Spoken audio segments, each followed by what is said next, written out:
I've been hearing a ton of hype recently about Tesla entering the HVAC market and a whole bunch of Tesla.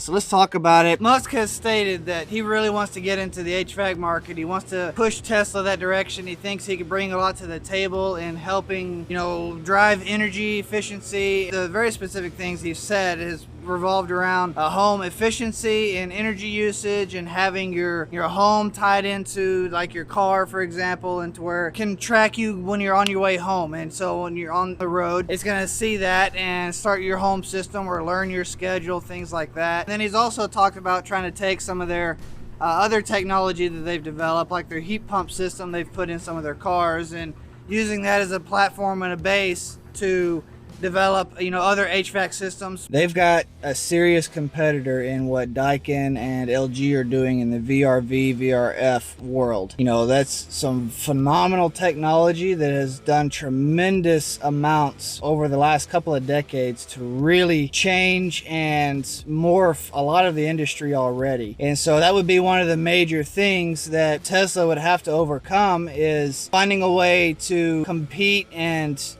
do better than what Daikin and LG are already doing. A wonderful design with the heat pump in the car. It was very ingenious. At the same time, what he did is he just utilized fundamental practices that we already use every day in this trade to accomplish a simple task.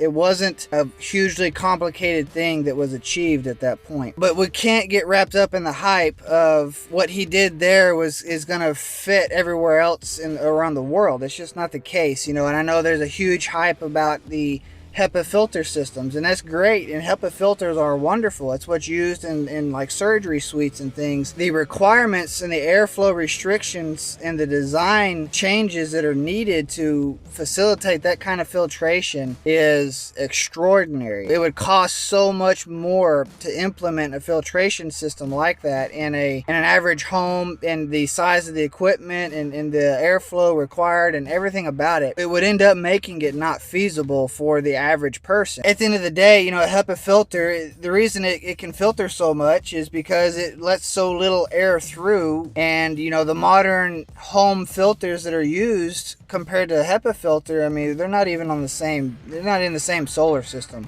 Two so dramatically different filters. The requirements and the design behind those filters are that different as well. If he came in and partnered with people like Daikin or LG, specifically Daikin, coming in and partnering with those people here in the US and helping them bring a lot of Tesla technology into Daikin's system that they've got a very strong design on, you would see a very strong system come out of that would be very unique, but and could possibly be even more revolutionary than Daikin has already been. Elon has made no promises as to what this product will be, what this product will look like, what he's going to do with it, and I think that's just kind of part of his intrigue, is he does that. He's very good at that, and I think it's very smart that he play that close to the chest so that he doesn't overplay his hand by a long shot. I'm very interested to see what they bring to the table. The point of this video is to just bring to light some of the